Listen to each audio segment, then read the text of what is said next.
Menko, ini kan masalahnya kita anggap udah tenang, udah ketemu semua pihak lah, Pemda, ada menteri-menterinya.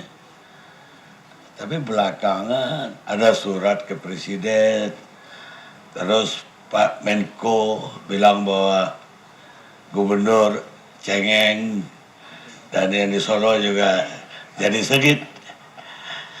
Ini sebenarnya apa yang terjadi?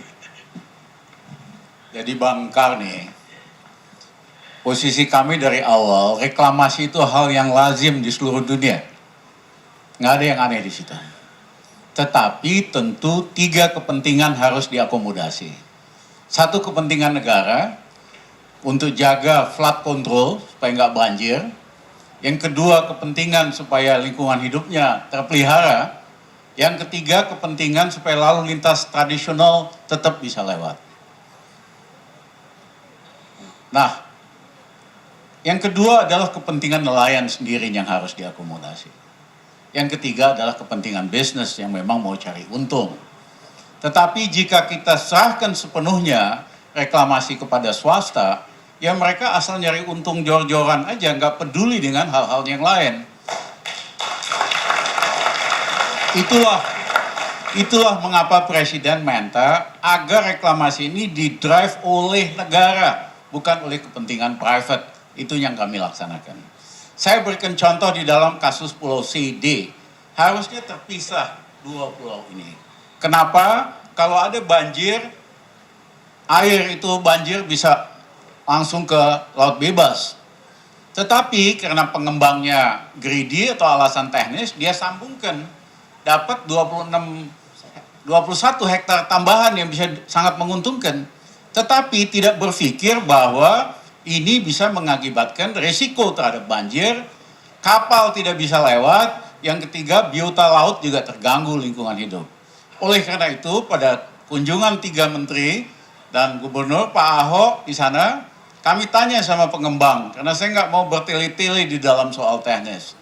Saya tanya pengembang mau manut negara atau mau ngelawan negara. Kalau mau manut syukur, kalau mau ngelawan negara, silahkan tak sikat gitu. Nah ternyata pengembang memutuskan untuk manut negara. Nah kalau manut negara harus bongkar yang sambungan di tengah pulau ini seluas 21 hektar.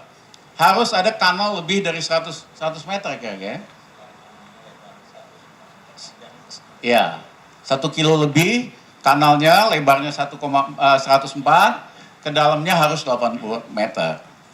8 meter. Nah, memang mahal, tapi mereka nggak rugi, mereka tetap untung dari 2 pulau ini, ya kan? Berkurang keuntungannya karena mereka ngambil resiko, gampang lah, cincai tinggal dibayar aja gitu lah, ya. Nah, tentu kami bisa proses hukum macam-macam, tapi saya mohon maaf kalau hukum kan dari bawah ke atas bisa cincai juga, ya kan? Jadi kami minta manut atau enggak, kalau enggak manut tak sikat gitu. Nah akhir ternyata manut, mereka mau bongkar. Nah kategori pelanggaran ini kami sebut sebagai pelanggaran sedang. Tetapi ada yang sifatnya pelanggaran berat, yaitu Pulau G. Satu, tidak, di situ traffic nelayan dekat sekali, Muara Angke. Ya kan, pulau lain nggak sedekat itu. Nah nelayan protes, karena biasanya mereka dengan gampang parkir di Muara Angke, sekarang mesti muter-muter ngabisin solar. Yang kedua, ada pipa gas di bawah situ. Aturan internasional seperti dikatakan Pak Dirjen tadi, 500 meter kiri kanan harus clear, plus ada buffer 1250. Supaya apa? Kalau ada apa-apa, kapal yang di atas memperbaikinya bisa bermanuver dengan bebas. Itu aturan internasional, kita ada peraturan pemerintahnya, tetapi ini dipepetin hanya 40 meter.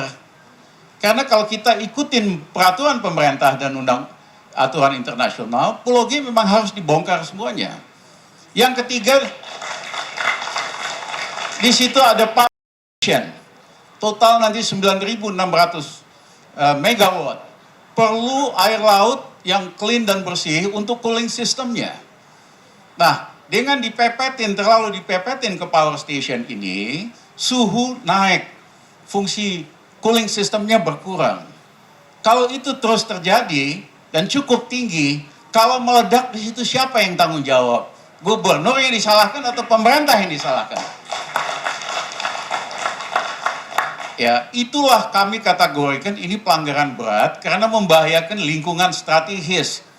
Apa lingkungan strategis itu? Satu adalah jalur kapal tradisional. Ada ratusan kapal tradisional yang harus berlabuh di Muara Angke. Yang kedua, ini ada pipa gas yang berbahaya menurut standar internasional. Ya. Dan ini ada surat juga dari PLN yang minta supaya ini direview, dibatalkan jika diperlukan. Yang terakhir adalah risiko untuk cooling system, power itu tadi. Nah, a good public policy, Bung Karni, kebijakan publik harus pertama-tama melindungi kepentingan publik. Kalau ini beresiko membahayakan, ada yang meledak atau apa, pemerintah pasti yang disalahkan. Nah, oleh karena itu kami minta ini dihentikan. Dan Pak Menteri di bawah kami sudah laksanakan. Pak Yonan sudah keluarkan, kan kalau mau nguruk itu mesti pakai kapal. Kapal uruknya udah gak dikasih izin sama Pak Yonan 2 bulan terakhir. Jadi kalau masih mau nguruk silahkan pakai tangan gitu loh. Ya. Jadi menteri-menteri di bawah kami sudah keluarkan instruksinya dan mereka memiliki kewenangan. Karena mereka itu di bawah undang-undang, mereka memiliki kewenangan, tupoksinya masing-masing, mereka yang ambil tindakan. Tidak perlu presiden ambil tindakan, nggak perlu. Cukup kok ini. Makanya saya bilang jangan cengeng. Katanya jagoan, kok cuma segitu doang gitu. Nah, pada saat ini kita mulai 3 menteri hadir. Dan Pak Gubernur dan para pejabat eselon baru. Saya ingat betul omongan Pak Gubernur Ahok di rapat itu. Kami terima kasih Pak Menko ambil alih kasus reklamasi ini. Ya, karena ini isu panas sekali. Saya yakin Pak Menko lebih senior dari saya, lebih punya pengalaman, pasti bisa menyelesaikan masalah ini. Yang kedua Pak Gubernur katakan, Ahok orangnya gila. Tapi Pak Menko lebih gila lagi dari Ahok. Jadi apapun keputusan ini kami dukung.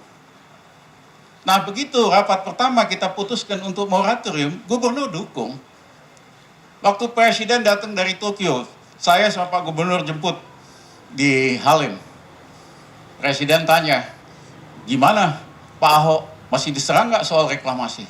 Waduh, Pak Presiden terima kasih, saya ditolong sama Pak Menko. Semua serangan kepada Pak Menko sekarang. Terima kasih.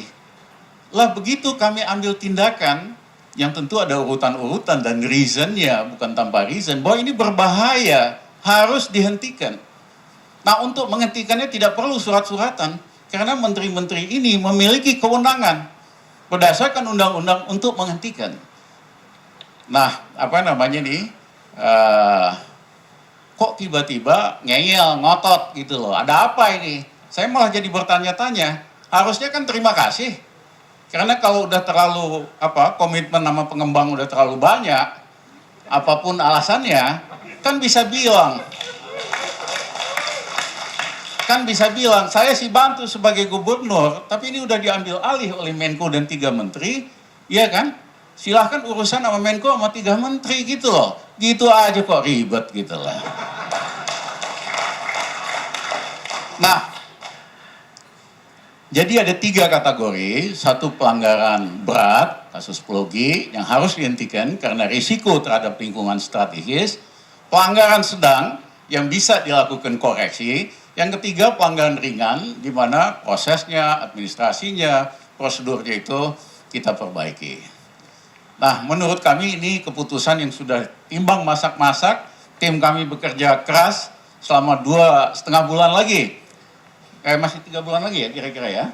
Tugasnya untuk mengevaluasi 13 pulau lainnya. Ini kan baru 4 cuman yang dievaluasi. Nah, yang kedua, untuk melakukan harmonisasi dan sinkronisasi daripada kebijakan dan policy. supaya di masa depan hal ini tidak terulang lagi.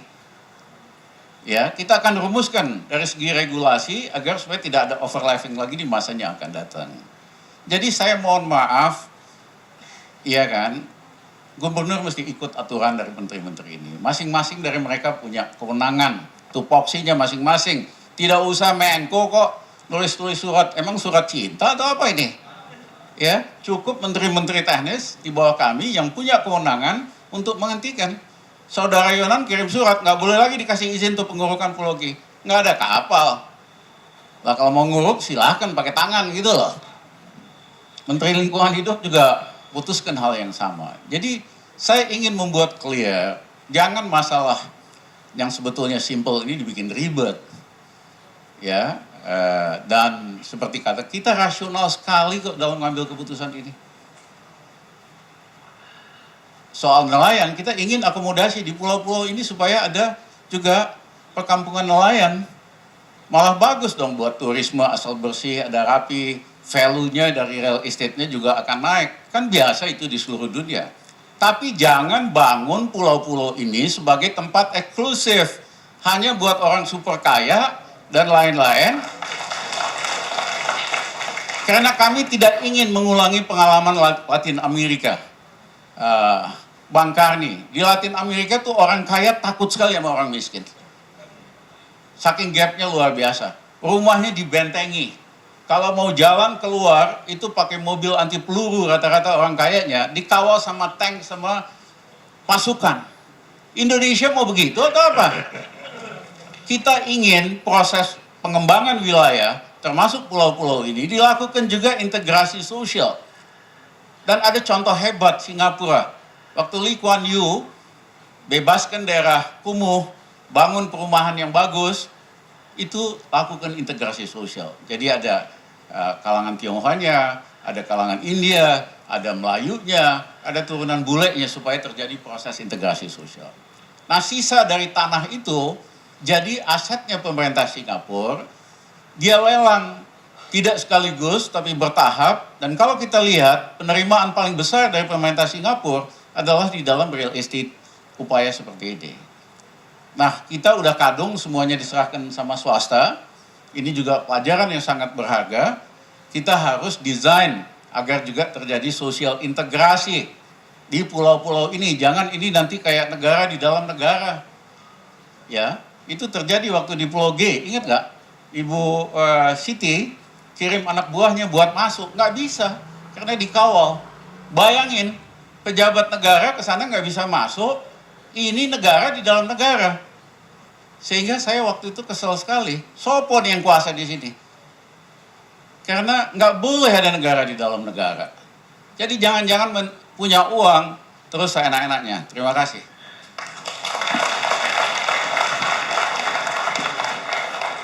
Pak Menko, kita kan topiknya ini soal wewenang. Berwenang kah? Tadi berwenang kah menyetop? Tadi Pak Menko bilang bahwa 3 kepentingan. Reklamasi itu perlu, tapi 3 kepentingan di situ. Ada pemerintah, ada swasta, ada rakyat atau nelayan. Yang drive harus pemerintah. Lah sesungguhnya dengan otonominya DKI, yang drive kan pemerintah, diwakili oleh Pemda. Apakah memang ya artinya wewenangnya Pemda di sini yang Nanti kalau soal legal itu kami punya chief legal advisor akan jelaskan, tapi esensinya begini, memang beberapa kemenangan itu diserahkan kepada Pemda. Tapi kalau Pemdanya sendiri melakukan pelanggaran, mengabaikan aturan yang sifatnya nasional, yang basisnya undang-undang, ya harus dihentikan oleh menteri yang bersangkutan. jadi Pak Menko menganggap Pemdanya pun sudah minimal pembiaran begitu. Iya. Ya siapa sih Bung Karni yang nggak tahu di DKI ini apa sih yang kagak bisa dibayar? Saya mau tanya. Ya, dengan menerima sumbangan-sumbangan yang sifatnya off budget, ini adalah tradisinya Orba di dalam pembiayaan. Ingat nggak zaman Pak Harto dulu kumpulin konglomerat, Jimbaran, suruh nyumbang. Di Bulog ada dana khusus off budget, di Pertamina ada off budget. Yang menentukan hanya presiden, terserah presiden mau apa. Sebagian buat tujuan bagus, yaitu untuk yayasan-yayasan beasiswa, super semar. Tapi sebagian untuk membiayai operasi politik, yayasan dakap. Nah, model pembiayaan ala Orba ini dilakukan kembali di Jakarta. Ini bertentangan dengan good governance. Karena semua penerimaan itu harus masuk negara dulu. Harus dibahas dulu. Baru direalokasikan. Ini dibuka tradisi baru, memperdagangkan kebijakan untuk terima sumbangan. Walaupun kelihatannya bagus. Buat sosial, buat rusun, buat apa. Tapi itu tidak transparan dan sangat tergantung siapa yang kuasa. Sistem itu, Bung Karni, sehabis Soeharto jatuh, kita ubah. Kami hentikan di Bulog yang off budget system. Karena nggak ada proposal, nggak ada review, nggak ada audit dari dana yang dikumpulkan dari swasta itu. Tapi kita masukkan ke dalam budget sehingga ada review, ada proses, ada audit. Kalau misalnya menteri KKP memperdagangkan kebijakannya untuk ngumpulin uang, puluhan triliun bisa kekumpul, Ibu Susi. Tapi kan kita nggak mau kembali ke sistem pembiayaan off budget yang bertentangan dengan good governance, yang bertentangan dengan sistem pembiayaan yang transparan. Lah ini kan dihidupkan kembali pola Orba ini. Saya dari dulu musuhnya Orba, Bung Karni, di penjara sama Orba. Ya, saya nggak suka sistem Orba yang nggak beres, kita teruskan. Yang baik kita teruskan, tapi sistem Orba yang nggak baik kita harus hentikan. Nah, sekarang gubernur bilang dia baru akan berhenti kalau itu keputusannya presiden. Ini deh, jangan setiap kasus bawa-bawa presiden, apalagi kasus yang bermasalah. Kasihan presidennya. Ini kayak orang udah mau tenggelam, pegang kaki siapa aja. Ya, kakinya Ibu Siti ya, seolah-olah semua sudah disetujui oleh Ibu Siti. Ternyata nggak benar. Iya kan? Ibu Siti nggak pernah menyetujui itu. Menteri Lingkungan Hidup. Sekarang kaki presiden diseret-seret terus. Kasihan presiden. Ya kan, setiap masalah yang diciptakan sendiri, nyeret presiden. Belajar untuk jantan jadi pemimpin. Terima kasih, Bung Kar. Saya kalau dengar Menko Maritim ini seperti ketemu Gus Dur lagi saya. Ini kayaknya didikan Gus Dur tertanam banget sama Menko kita ini. Kita lihat sejenak pemirsa.